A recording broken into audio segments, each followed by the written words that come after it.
Look at all those chatty Cathys in the back. Thank you so much for joining us this morning at 1 Million Cups. Please grab your coffee and head to your chair.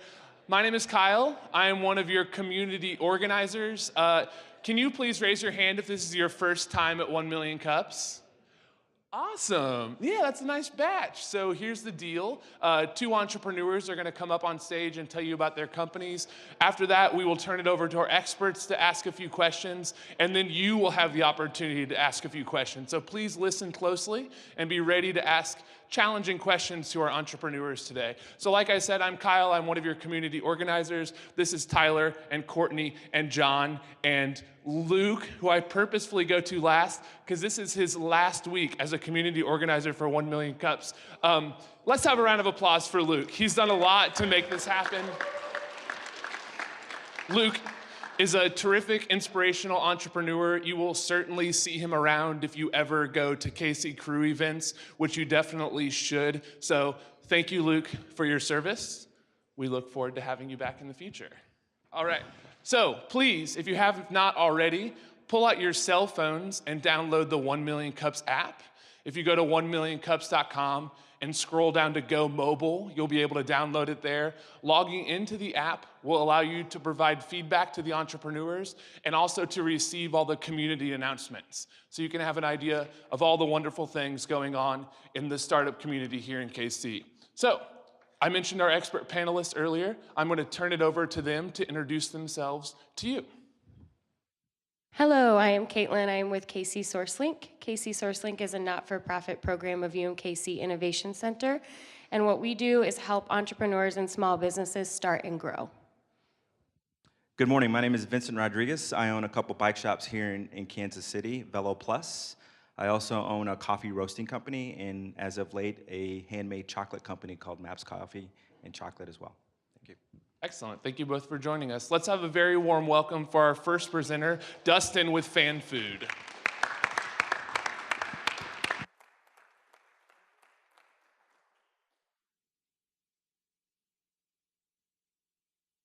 Can everybody hear me? Yes, sir. My name's Dustin Hemisath with Fan Food. So a little bit about myself. I'm from Des Moines, Iowa. Made the trip down this morning, so I left home at about 4:30 this morning. As I'm driving, I can smell oranges. Well, I have 3 kids at home, all under the age of 6, and I was making their lunches to go to school this morning before I left, and I was cutting up oranges. So just a little bit of story about me. I love kids and my family. Fan Food is a mobile concession platform that allows fans to order their concessions through a mobile app and have it delivered to their seats. So this is the traditional problem at concession stands across America. Everybody hates it. It's terrible, right? So that's why the group of us created Fan Food. So our team consists of 3 young college kids from the University of Iowa. 2 of them just graduated, and 1 of them has 1 semester left. The 3 of them originally started the company, and the funny story is they entered a pitch competition separately. And what happened was 2 of them were on one team and 1 of them was by himself. They both had the name Fan Food and they both had the same idea. They took first and second in the competition and then joined teams. So after a year of trying to put it together, they spent about $30,000 on development, couldn't get a product to market, and that's when I joined the team. I met him at a 1 Million Cups in Iowa City and thought that I could provide value to that team. So fast forward a year and our product is live, and I'll tell you more about that.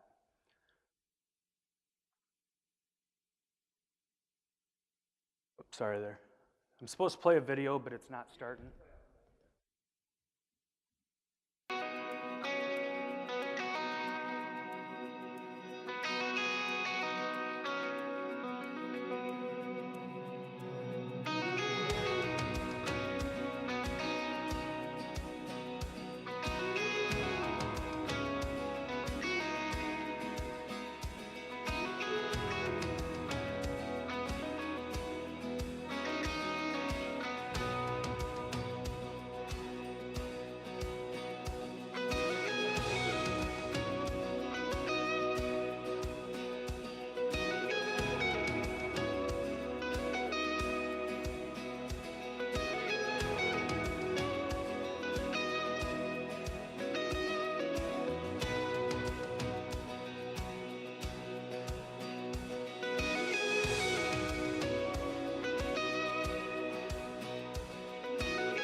So that's just a little video showing the product.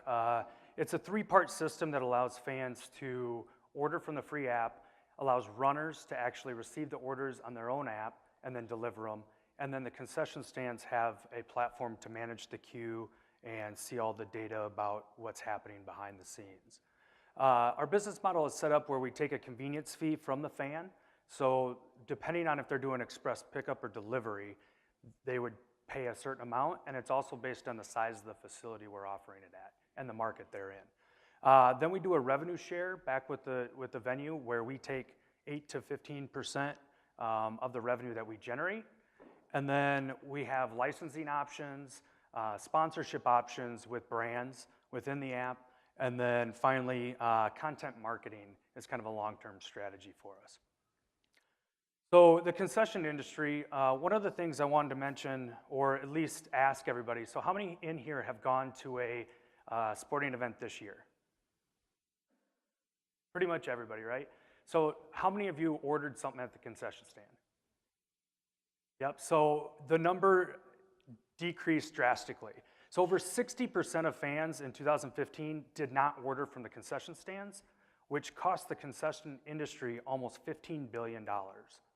So on top of what is a $35 billion market, there's a humongous opportunity to capture the rest of those fans that are not ordering.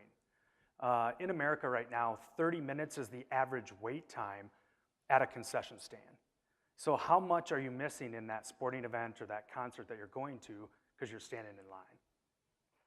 So the 4 major verticals that you see here are different opportunities for us. The blue buckets are what we're focused on right now.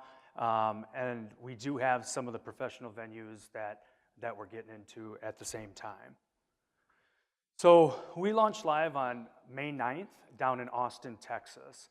First customer was the Austin 360 Amphitheater that seats 12,000 fans. Launched at a Kings of Leon concert, had some really great success.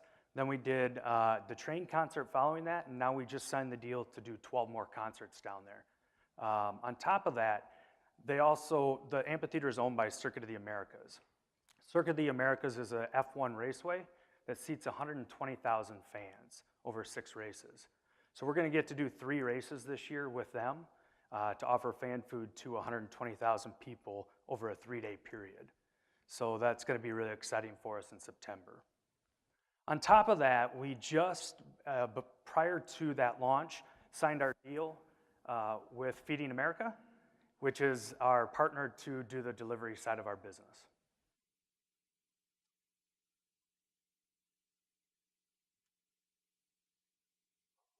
Thank you. Let's have a round of applause for Dustin. And we will turn it over to our experts for a few questions. Good morning. Fantastic presentation. Thank you for that. A question I have here is, are you working with, in a venue, you have food service partners and restaurants. Who are you working with in that venue to deliver the food? Yep, so each venue is a little different, but all of them have the concession management company, and then they subcontract to their restaurants or whoever's in there. So we primarily work with a concession company to provide the service. And how are people finding the app? So once they go to the sporting event, you mentioned content marketing, but how is the venue helping you promote that, helping you get the word out about people or about it to people that are there? Yeah, so the long-term goal is that we'll do our own marketing and the venue will do marketing along with us.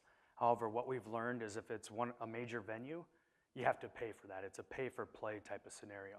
So our second 2 customers that we're bringing on, we're paying for a corporate partnership with them, and they'll do marketing within the venue, within their email database, all that stuff, on top of what we'll do outside with our own digital marketing strategies.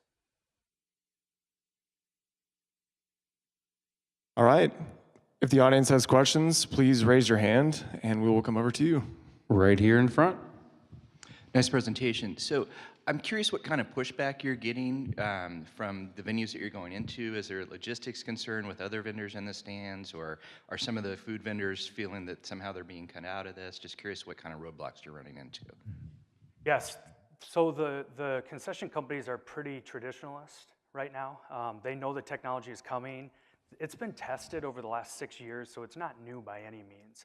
But I think that they're a little hesitant, not because it would cut them out, but because they don't want to provide a bad experience and they don't want to disrupt their current process. So we try to come in and provide a no-cost solution where we come in free, we provide the hardware, we provide the labor, and we do the marketing. So it really becomes hands-off for them. Other than the back of house, we ask them to prep the orders, and then we grab the orders and deliver them. And that's really helped out as well.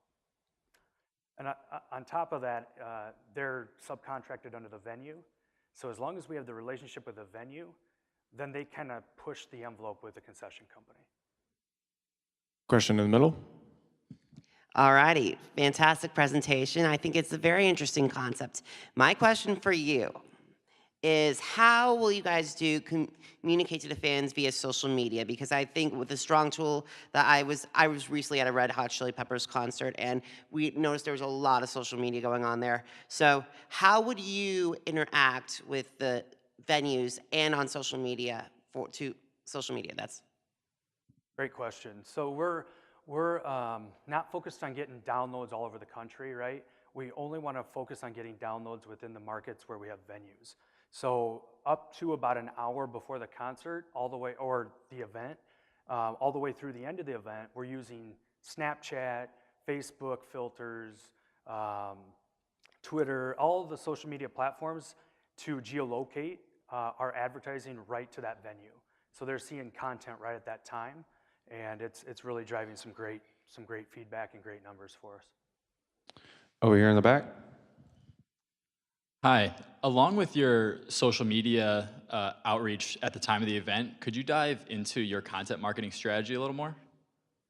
Yeah, so this is something we're still working on, but as a global brand, we want to kind of really focus on the big picture of telling stories around sports and around music. And then as we dive into individual markets, we'll get more involved with the local scene.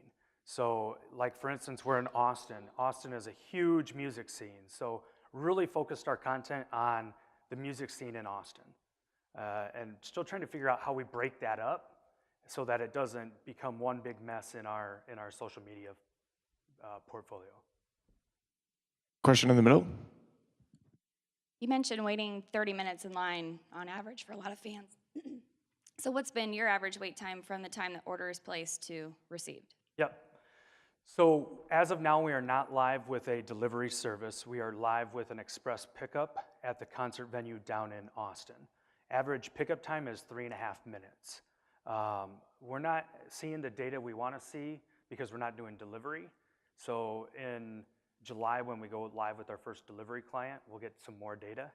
Our goal is 8 to 10 minutes for delivery. Question here in the back. Great idea for people that don't want to miss a game. 2 questions. When or who do you pay if you're buying, and can you deliver alcohol? Yep. So we are, everything is paid through the app. So you set up your credit card in the app. You can save it there. So after your first purchase, it takes less than 2 minutes to place another order. That then automatically gets deposited into the venue's bank account, along with spliced off to for our fees to go into our account. So it's really seamless on that end. In terms of the second portion of that question, can you repeat that? Yep. So depending on the state or the venue, if we're doing all of the delivery ourselves, all of our delivery people have to take the licensing to be able to deliver it, which we are down in Austin. We're certified to deliver any type of alcohol down there. Question on your left. Questions. So you kind of answered it already about you haven't started doing delivery yet, but what would be your pay structure for that? And my second thing is more of a comment. From the marketing standpoint, have you considered getting tied in with the ticketing website so that when I go and buy my tickets for that venue, somehow your app gets promoted at the same time so that I can go and download it right then? Yep, so great questions. The ticketing question is something we'd love to do. It comes at a cost.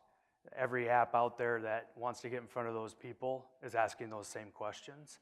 So it's a matter of how much money could you dump into it and what that return looks like.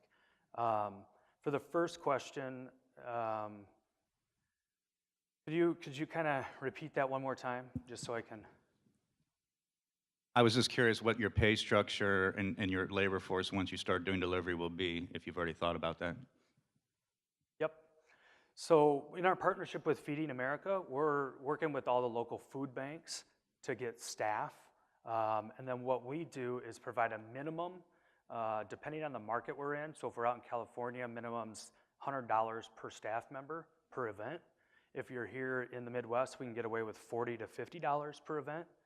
And then what we do is we do 5% of revenue generated or that minimum, depending on what levels we hit on that specific event. And that goes back to the charity for the staffing. Here in the middle. In terms of logistics, I think you're kind of alluding to this, but I'm curious,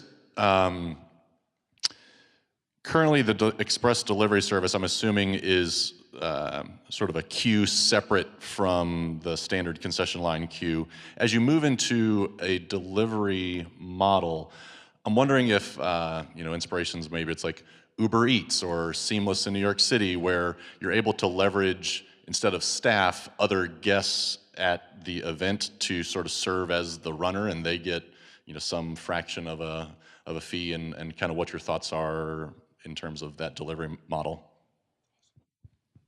Yeah, so that's actually what we wanted to do. That's why we created the Runner app, and it allowed anybody to sign up to be a runner.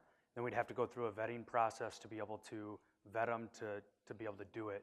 However, the problem is if we're serving alcohol, we have to have them certified to do that. And a lot of the venues are requiring the staff to go through their specific training. So it's kind of, we were preemptive on thinking we could do that, but it's something that we still like because it could grow really quickly. And you mentioned Uber Eats, and they actually competed with us trying to get the Austin 360, and we beat them out for that account for that reason. Question from the experts. So when you're at capacity, how many people do you think or forecast that you'll need on staff at an event? Yeah, so we base our numbers off of per thousand in attendance, and that's how the concession companies do it as well.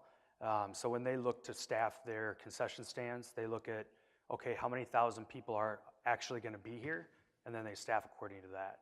So it's usually 1 to 2 staff members per every 1,000, but it also depends on how many stands we have open. So if we have 4 stands, you'd probably end up with, at a 15,000 seat venue, you'd probably end up with 2 to 4 per stand.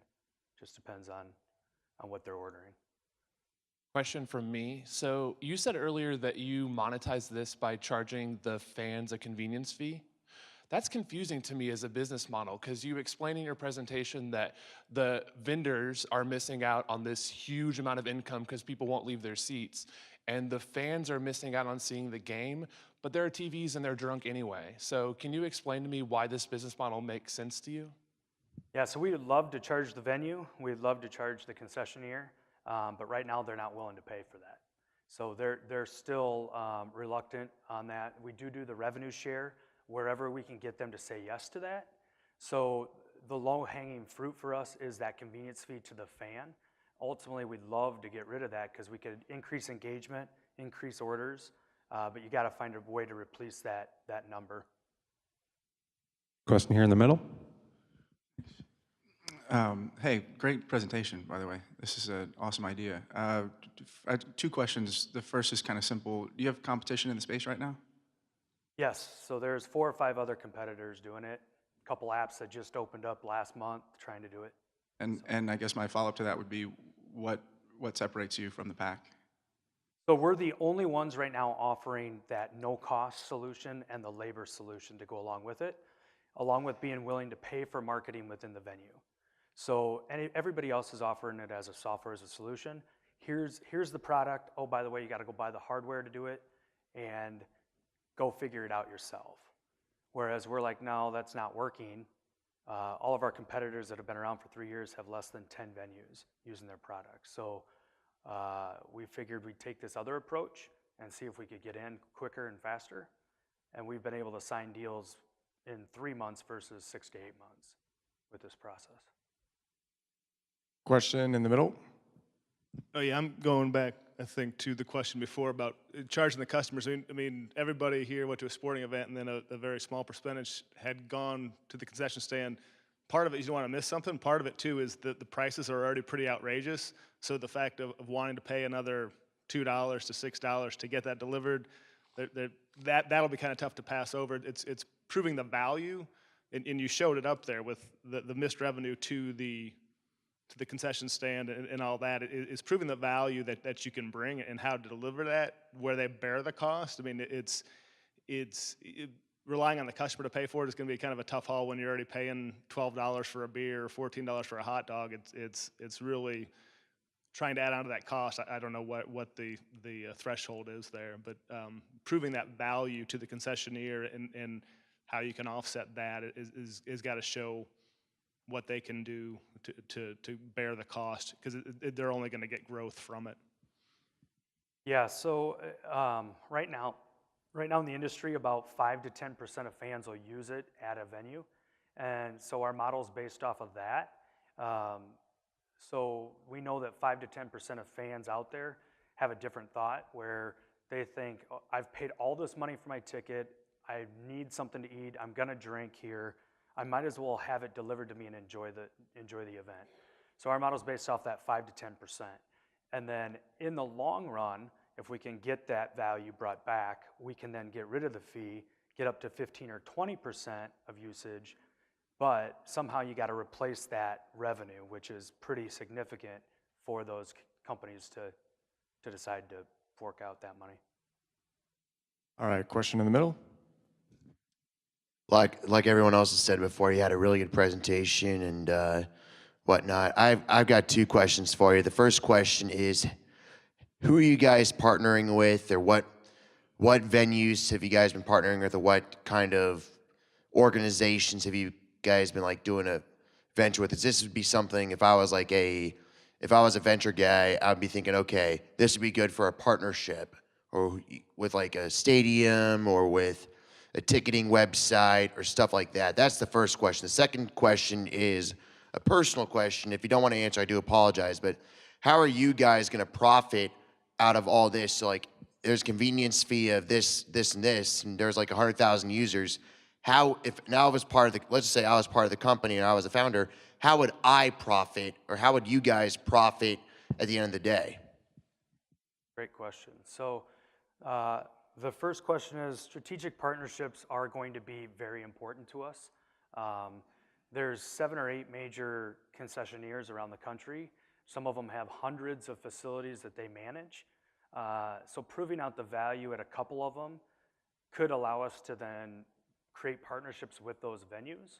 But none of our competitors have been able to do that yet. So for now, we focus on what we do know works, and that's going to the team or to the venue, getting their buy-in, then getting in with the concessionaire.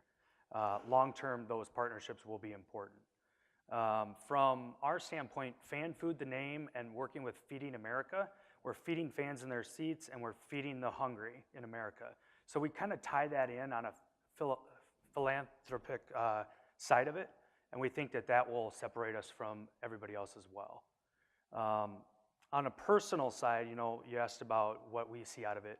If we could grow at what we hope to grow in the next 3 to 5 years, there's going to be 3 or 4, maybe 5 big people in the market, Oracle, companies like that, one of the concession companies that'll want to purchase us, and so we see an exit in our future.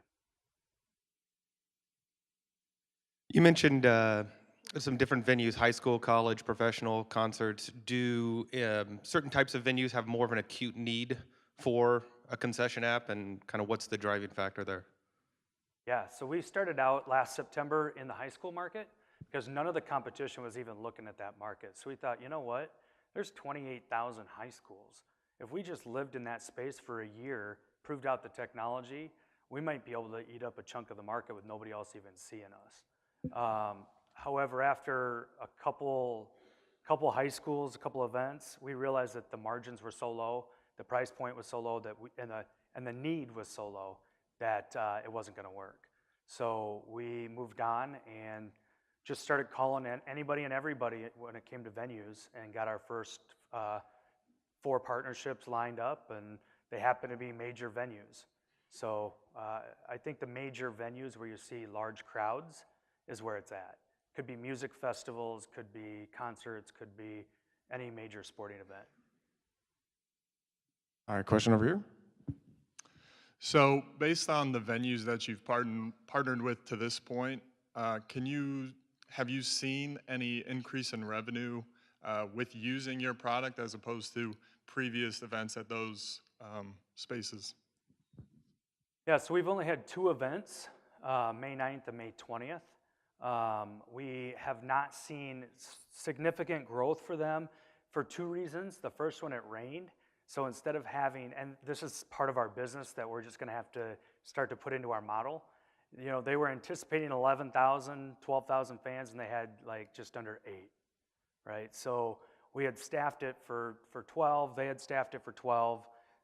They just couldn't see that revenue. Also, we have to look at a long-term strategy at that. So we need to see what happens on the first concert, on the last concert, and then even back to last year before they even offered it as an option. So we need to get more events under our belt till we can say that we can provide that value. And a quick question over here. You said that when you get paid, the money goes into their bank account and then you guys take a fee off of that. What happens if there's some situation where there's a refund needed? How does that work? Do you guys just pull them both back in, or does it come right back out of their bank account? Yeah, so through Stripe, everything takes 24 to 48 hours to hit that next bank account. So within that 24 to 48 hours, we would typically see somebody wanting a return, so we can return up to that time. Otherwise, yeah, we would go in and we'd manually do a return and pull the money back out, or we would, if worse comes to worse, we'd take care of it because it's our company and it was our problem. Have you shared a download number? How many downloads you have right now? I haven't. As of the other day, it was like 1,200 between the 2 apps. Okay. So, Do you have that a was from May theory? I mean, you've talked about your marketing strategy and building this up, but do you have a theory for how you achieve hockey stick growth? Yeah, so it's partnering with the venues to really do the marketing side. And you can't really do hockey stick growth if you're only with a couple venues, right? So ours is all based off that B2B sales model first to get those venues on board. And then we want to see that hockey growth at each venue. So we look at each venue as their own cost structure and then manage that relationship and try to go from 4% on game 1 to 10% to 20% by the end of the season. All right, final question is, what does we as a community do to help you? Yeah, so we're always looking for support on the marketing side. We're looking for some experts to join the team long-term on digital marketing and really ways to drive that up. We're also looking for anybody who has contacts at venues or could introduce us within that market. So those are the 2 things. And then also, if you download the app, any feedback on design, we're always looking for ways to improve that customer experience. From the flow of signing up to even when you get it into the cart, putting the credit card information in. You don't have to place an order, just see what that process looks like and give us feedback. All right, big round of applause. Thank you very much.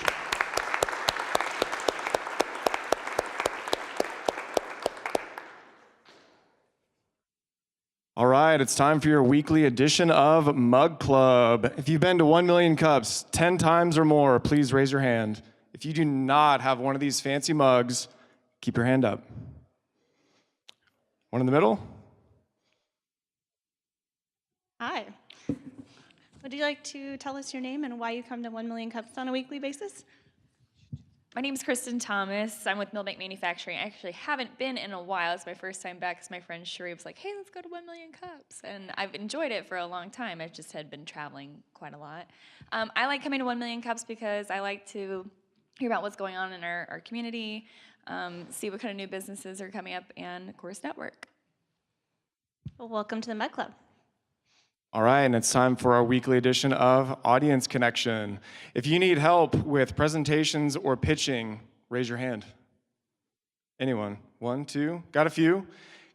If you help people with presentations or pitching, please raise your hand. Got one over here, here. All right, at the end of our segment today, if you would please meet over here, introduce yourselves to each other, then hopefully there's some collaboration there. And we also have an announcement. If you want to come up, you have to stand in front of everyone. So, all right. Hey guys, just out of curiosity, raise your hand if you have never heard of Startland News before. Okay, if you've not. Oh wait, no, if you have, raise your hand if you have. Okay. So I'm Megan Lavote, I'm a reporter at Startland News, and I'm just letting you guys know that tonight we're actually having an event called the Innovation Exchange. We do this monthly where we just try and highlight area newsmakers.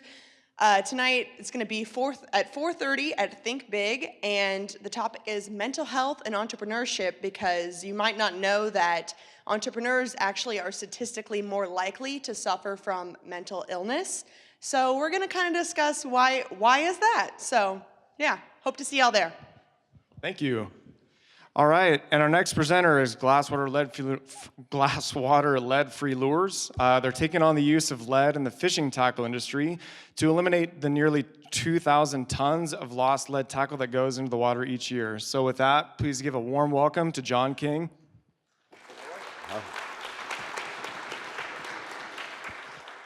Hi, everybody. Let's start this thing off with a couple of questions. How many people like to fish?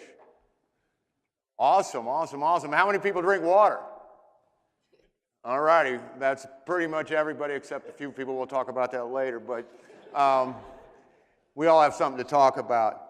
In 2011, we were taking our daughter Sarah to the East Coast to look at colleges. And at that time, I became aware of lead-free laws in New York, New Hampshire, and Massachusetts. These are laws that prohibit the use of lead lures and lead weights under a certain size in freshwater environments. And I went to the tackle shops and the stores, and I was looking at what they were giving anglers to use instead of these lead items, and what I saw was basic, typical, and largely overpriced. So I began to think maybe I could make a contribution here. I've been a fisherman for 52 years, and I started thinking and I started designing. And what I found was when you go up against lead lures, you have to ask a question. Why do we even use a toxic substance like lead in the first place? Well, the answer is it's cheap, it's available, and it's craftable. And if you're going to compete with lead lures, you have to meet them on their advantage. And right now, a lot of the alternatives do not do this. All right, so I began to design and think up different concepts and work on this thing. And in 2015, a chance to give up my job as a chef consultant for school food programs came along, and my wife and my daughter urged me to go ahead and try to start my little company, Glasswater Lead-Free Lures, to take this problem on. And so you might ask, what exactly is the problem? Well, we alluded to it in the intro. 2,000 tons of lead, and this is a very conservative estimate, and I'll tell you the equation if you'd like to hear it, go into our waterways every fishing season. That's from lost lead lures and lost sinkers. That's 150,000 tons of lead from fishing litter since these products began to be manufactured in a mass production status after World War II. All right, that's a sobering figure in and of itself, but when you consider a particle of lead the size of a grain of salt can have a permanent effect on your body, and you get up to 2, 3, 4 grains, you will have permanent effects, and you may even start to show symptoms. That becomes even more sobering thought. And we know the wildlife's being damaged. We're at risk, but what about these guys? What about the kids?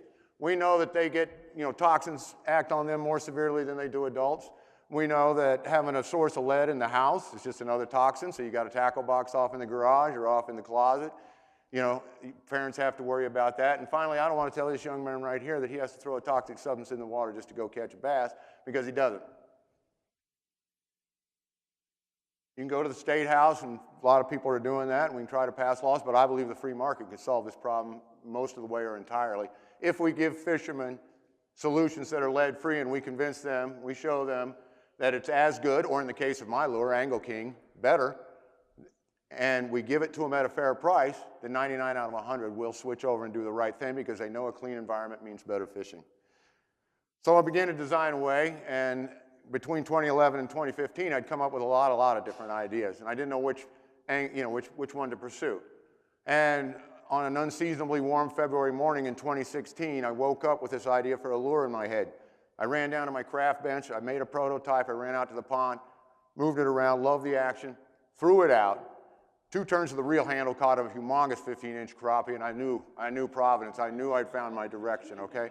And so I scouted around, I talked around, and I was able to get a hold of a guy named Eric Chia. He helped me develop my product. He's a product developer, and he mentored me.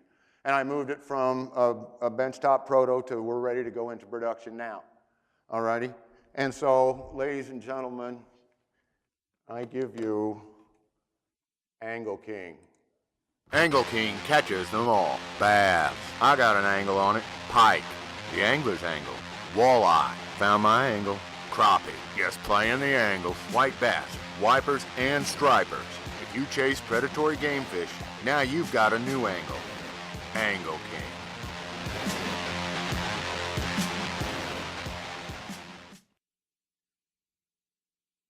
All righty, that just rocked, right? Anyhow, so why do we need what problem does it solve? Well, fish can be really hard to catch sometimes. And anglers need as much option as they can get when it comes to doing that. And also, I have a feeling this is going to be a classic lure like the beetle spin, the Ned rig. A lot of these lures have been invented around Kansas City and down in the Ozarks. And the lead-free fishing movement needs traction and it needs legitimacy. And to have a lure that's going to be made from lead-free materials right from the get-go gives us that instead of being a copy of a lead lure, all right? And finally, for our company, Glasswater Lead-Free Lures, it's the wellspring. We're hoping from profits from this, we can, exploit some of our other ideas that are less familiar to anglers, maybe a little too new for them, and develop these ideas. So that's our goal. That's the goal with the Angle King. Now, who is my market? 48 million fishermen in the United States of America that fish at least one time a year. The average is 16 times a year, and 17 million of those anglers are kids. And we're looking at their moms and dads. We don't want to have their kids handling this stuff if they can help it. We're going to go with an online store because we are a very small company. We're going to do the underground, the media marketing. We're developing a YouTube channel, through Instagram and so forth. Now, as for competition, first underspin, which is what my lure is called, and underspin is the Blakemore Roadrunner. It's invented by Bert Hall, 1964, right down in the Ozarks. Good bait. I make these at home out of lead-free materials, of course. And then here's one that's a beautiful bait from Fish Heads called a stand-up underspin. It's a beautiful bait, and it better be. It costs $6 to $8. Now, this one's a double, and this is one of the few tandems you can find, which is what mine is, a tandem. But problem with this design from Picasso is that if you reel it too fast, it tends to want to roll over. Because fishermen, you can see it's basically just a spinnerbait turned upside down, right? So mine we're getting a patent on this nose mount right here. We get the nose mount, we got 3 line ties here to change the angle, we've got the spinners in line. And what spinners in line gives you an advantage in the marketplace is this. It's a little thing called clack factor. Well, what is clack factor? Well, lend me your ears, please.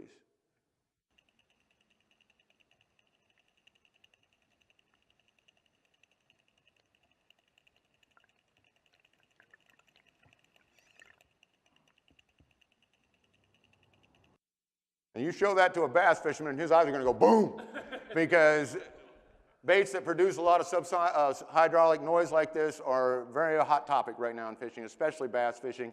And you can only get that in an overspin, either a buzz bait or a spinner bait where the blade's lined up to strike the hook. So this is the only underspin that has clack factor.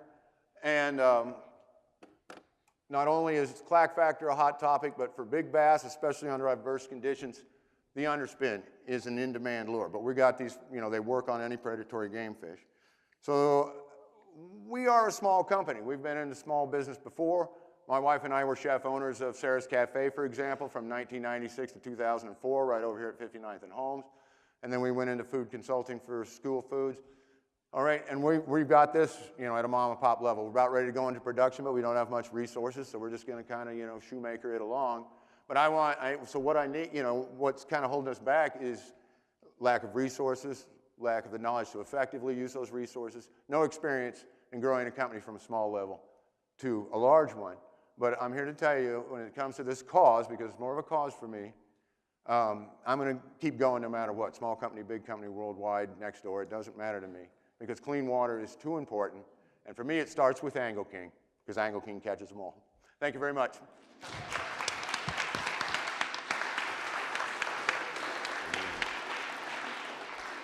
All right, panelists, take it away.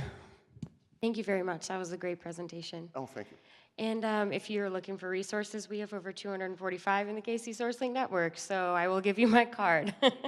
I wanted to ask, so when you're looking at tackling this problem, you obviously developed a lot of resources to research the statistics that you have. Who were you working with for that? My wife agreed to work, 70, 80 hours a week to cover our expenses, and I did my research, on my own, basically. Okay, Yeah. okay. And then you mentioned that you have some more long-term strategies for marketing. How do you plan on reaching that target market that you identified? Well, with the explosion of fishing on YouTube, we're hoping to get the younger kids and develop a channel. And I'm actually working with local comedian James Inman to get some character and some fun there. And when I look at the numbers these kids are putting up, they call them the class of 2015. It's very impressive, and that's where we're going to start. But as far as, and I have a friend that just got in touch with me yesterday from Duct Tape Marketing. He's like, let me help you out.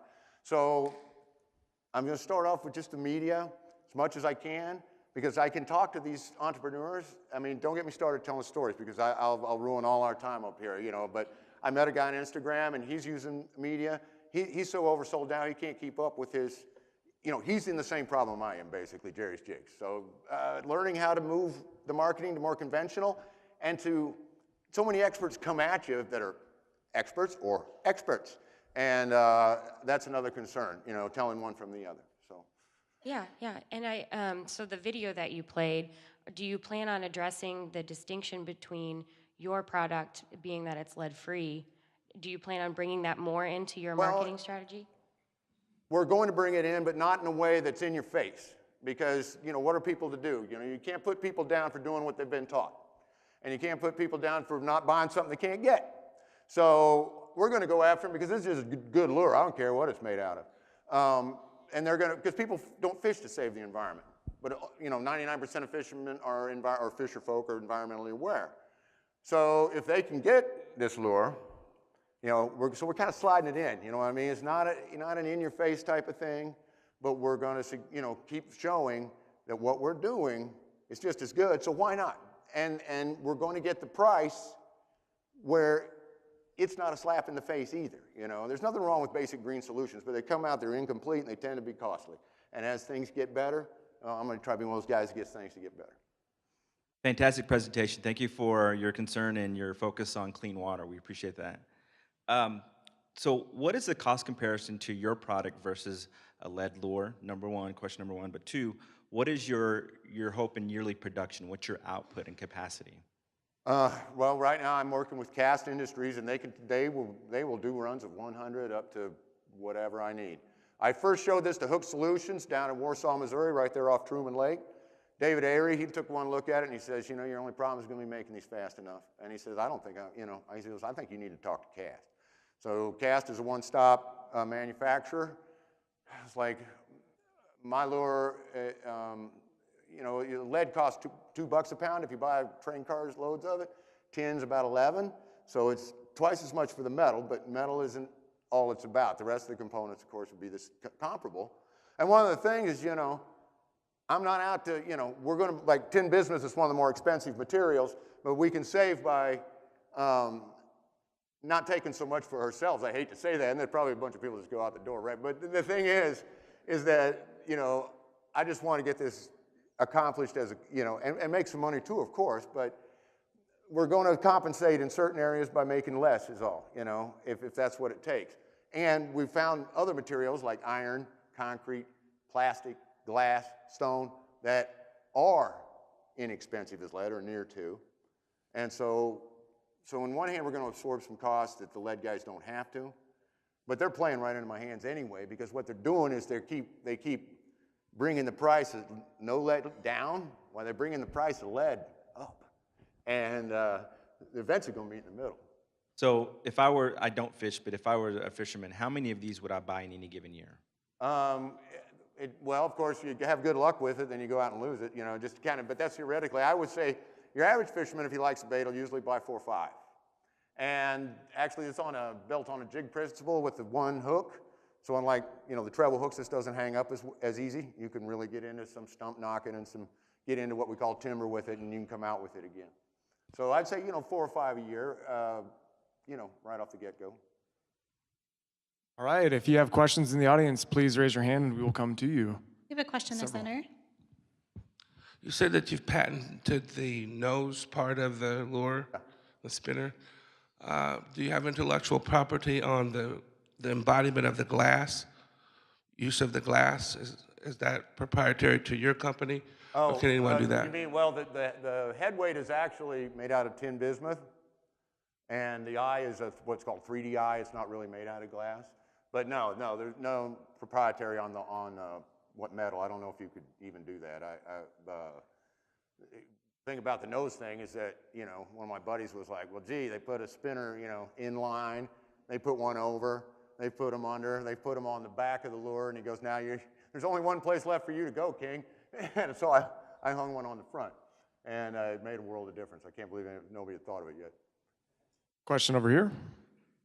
Hi, nice presentation, and appreciate this as a fellow fisherman.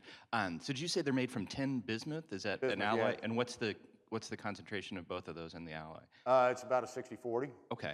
One other quick thing, just a suggestion, as someone who's kind of bootstrapping it, have you thought about, I'm thinking about like the Bill Nye videos on YouTube, that there's advertising opportunities with those, or some of the famous fishermen that you might be able to get into for a somewhat reasonable cost and will get you a lot of exposure. Well, and that's, what I'm open to. I haven't thought of that particular one, but I'm working with some of the smaller dudes on YouTube that I think are going to have big channels here, soon, and getting some baits to them and getting them to try them. And so, I'm looking, but I'm open to any kind of suggestions like that. Question in the center. Good morning. Yeah, I think you're really smart to approach it from the fact of it catches fish, right? Because if it doesn't catch fish, then the fishermen aren't gonna embrace it. But a couple things. One is there are organizations. I mean, water pollution is a huge issue, and so they're already preaching that and how we can clean up the water. So if you can tie into one of them, they'll press that area and get it out to the right people who will see it. Also, though, you talk about areas where there's a lot of environmentally conscious folks and fishermen. You look at a place up like Minneapolis where it's a very green minded place. Like Lake Minnetonka has a lot of professional anglers who live in that area and then angle around. If you can get in with some folks up in Lake Minnetonka and they can start using and showing the proficiency and the success of it, you're kind of killing two birds with one stone. So just kind of focus on, and I can send you some of this information later, but those kind of areas where you're showing the success of the product, because people will kind of forsake the environment if it's not making them successful in what they do, and then getting into an area where there's kind of a combination of the environmental conscious plus the fishermen. You can make a lot of hay up in Minneapolis initially to spread it around. Well, I'm glad you mentioned that because Minnesota is on the secondary list. They keep thinking about lead-free laws, but they haven't quite gone there yet. And the environmentalists, I find, are more excited about the lure often than fishermen are as far as that aspect of it. But while they may buy it for a gift or help us out with our crowdfunding campaign, that's another area of marketing. How do you keep these these people that dip in and out aware of what you're doing? So yeah, I'm very strong for our crowdfunding. I'm looking at environmental blogs and looking up articles where these blog writers and these blog managers are deploring. We've done a real good job getting rid of a lot of this hunting stuff. We got to start working on fishing, and that's when my hand goes up. Question in the middle. All right. I thought your Angle King product is good, and being a fisherman, I mean, I ain't gone fishing in a long time, and it's something I'm looking forward to again. Angle King, are you guys in any stores currently? Could I possibly buy the product in stores? Do you guys have like specific contracts with stores, like such as like a sporting goods store or Walmart's or anything? Are you guys looking to go into that market, like to the general public? Or are you guys just looking at more of like a fishing stores or sporting goods stores? Like what's your projection growth regarding that? Well, I mean, see, you're more of a businessman than me because projection growth. I was supposed to get an audition with Bass Pro, but the marketing guy that had me on that string had me hooked on that one. That kind of fell through.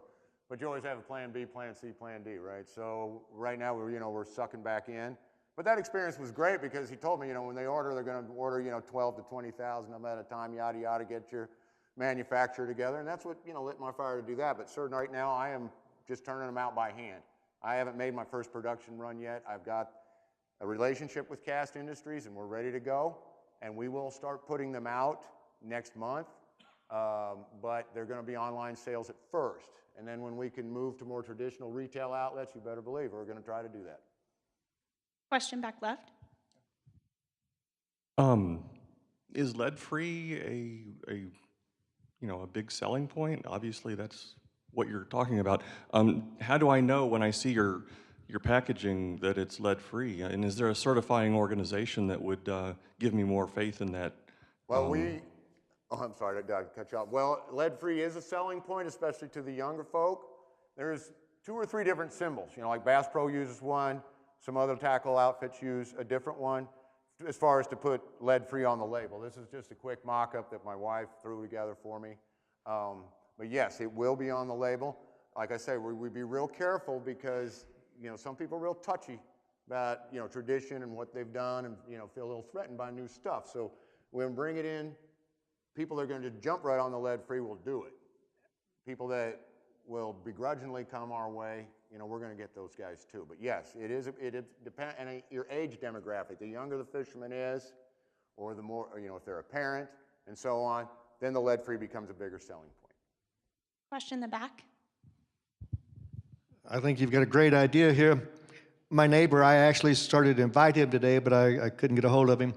He's a big fisherman, and he sells between $5,000 to $10,000 a month worth of lures on an eBay store. So he does a lot of this, and he'd been going to the Bassmasters tournament every year for 40 years, and if you could get one of those guys to use your lure, it'd be great. What my neighbor does, he goes to the tournament, he knows all these people, but whatever lure they use that wins the tournament, he buys every one he can find, and he'll sell these $3 lures for $100 to $200 a piece. Wow. But most of his business comes from overseas. So if you open up a store, don't just think it's going to go to the U.S. They can't buy these lures anywhere else in the world. So you're going to have a bigger amount of people from Russia and different places like that. That's where a lot of his business comes from. But an eBay store is the way to go on something like this. Well, thank you. I'm going to write eBay on my list because I didn't have it. And I'll tell you, the IG, Instagram has opened up my whole world. My daughter, she's 23. She's like, Dad, you got to learn the Instagram. And I'm making these friends all around the world. Russia, huge fishing market. Lake Biwa in Japan. Those are the guys that'll pay you $100 for a lure. I mean, it is crazy, the affectation. It's a kind of an upper class thing in Japan to be a bass fisherman. So I know what you're talking about, and going worldwide is a long range goal. Yes, sir. Question in front.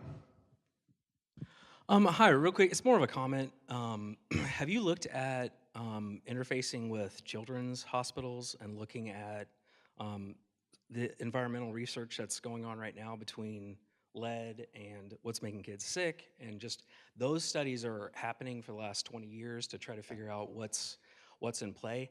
That may be an opportunity to use that data to sell, hey, here's how we can, here's how small amounts of lead make a big impact and stuff like that. So just more of a research comment. Thank you. Hey, I love research angles. I use all I can get. Question on your left in the back. Good morning. Morning, sir. I want to follow up on the comment about overseas. The European Union has had lead-free regulations in place for almost 20 years. And exploring that potential market, if you are one of the few truly lead-free lure manufacturers that exists, that could be a huge untapped market. So to form it as a question, have you considered that? And if you have not, I would strongly recommend that pursuing that European angle could be a very profitable opportunity. I'm ready to pursue any angle, any group of fishermen that wants to get into lead-free fishing. I would love to market to them. Yeah, and the lead laws in Europe on the batteries and different things, it's remarkable. Although there's still places where you can use lead, and then of course the Brits call it a fishing lead, whether it's made out of lead or not. So, but yes, sir, I have thought, a great deal about tapping into Europe, but, and plan on doing that. But right now, I just want to build up, go to the lead-free states, market here around my hometown, the Ozarks, which is one of the premier fishing venues in the nation, if not the world, and then, keep on going. So the more help I get, the more resources I get, the more learning I do. Oh yeah, but I've thought about them, you better believe it. Question down front. Hi, great presentation. Thank you. You said you're making most of these by hand right now? Right now, yeah, I make out of your silicone shop? molds and make masters, yeah. So do you have a portal or an online place that I can go and buy it? You said that's your first step. Or are you actively selling right now? Well, I've got to get to where I'm doing these professional runs, and that's what our crowdfunding deal is about, because my friends, my testers and stuff, my friends steal them out of my tackle box and stuff, it takes me like two or 3 hours because it has a wire form inside here to make this, and I have to do those by hand. And like when I get into production, I've got a guy down in Oklahoma, Mustang Wire, that's going to make them for me. Cast is a one-stop shop. They know how to put that in there. They've already bid on it. So I'm sorry, sir. You know what? I've got one over there. If you want to see one, we can make a deal. But no, I have glasswaterleadfreelures.com, and we're focused totally on our campaign. But as soon as we get to running baits, leave me your name and stuff. I'll email you, and then you can start ordering online. What's your biggest obstacle from getting a run done? Is it just Just biting scratching off the together quantity? cash, but I finally got it done, Just and saying so that we're you're going ready to go. take 20,000 lures? Is that your biggest issue right now? Well, we're going to make 600 lures first run. That's why I'm real fortunate to be with Cast, because they'll do small runs, small color runs. Question over here. So I know you're just trying to get this started, and we're all like really gunning for you because you are awesome. I have the luxury of looking into the future and saying like that I'm worried about you because I think you're too good, and I think your product seems too good, and I'm worried that growth is going to happen and you're not going to be able to protect yourself and really capitalize on it. Have you had the opportunity to think about that, and how do you make sure that you're really able to succeed to the level I think you deserve? Well, I have thought about it a lot, and that's actually why I was here. Why I came here, I was looking into sheltered workshops as people to help me make the spinner arrays and so forth. And I talked to a remarkable young lady named Amanda Moses, and she suggested I come here because, I don't know, I know how to run a little restaurant, I know how to do things, but growing too fast is totally on my mind. How to prioritize, how to build, a team, how to allocate resources sensibly. I've heard of too many companies that start getting the cash, and the next thing you know, they're off the rails. So, yeah, I am a determined businessman, but there's a lot of area, and I've taught myself a lot, but more mentorship, more, advice, more of everything. So when the company does start to perform the way I expect it to, I'll be ready and have some help and, somebody I can go to, yeah. So I have thought about it, you bet. So our final question that we asked everyone, which you've already mentioned some, but if you had one thing to pick, what can we as a community do to help you? One thing to pick, but I made this huge list. Mainly, exposure, and then, of course, access to resources in terms of talent and supply, finance, and if I really had one thing, if there was one expert in here, like those weights I showed you when I came up with that concept, I need to know how to mechanize that, so they're just blasted out of a machine. How do you learn how to mechanize things? How do you learn industrial process? How do you learn these more advanced business things? And then as far as Europe or Asia or these markets, how do you penetrate these markets? How do you find people to take over there, to translate for you? It's all this decision making, and it's mainly I just need to get to know people. I'm the crazy designer guy locked up in a little country house out by Edgerton, Kansas, thinking this stuff up. But I have the luxury, I am the chief cook and bottle washer. I got to do everything, so I'm ready to learn anything. All right, let's hear it for John, everybody.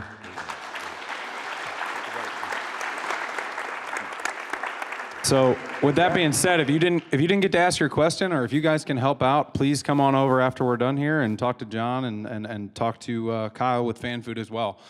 So that is it for this week. I really appreciate it, guys. Love 1 Million Cups. Thanks for coming out. Next week's presenters are Grad Work and Disabled But Not Really. And have a great Wednesday. Thanks a lot.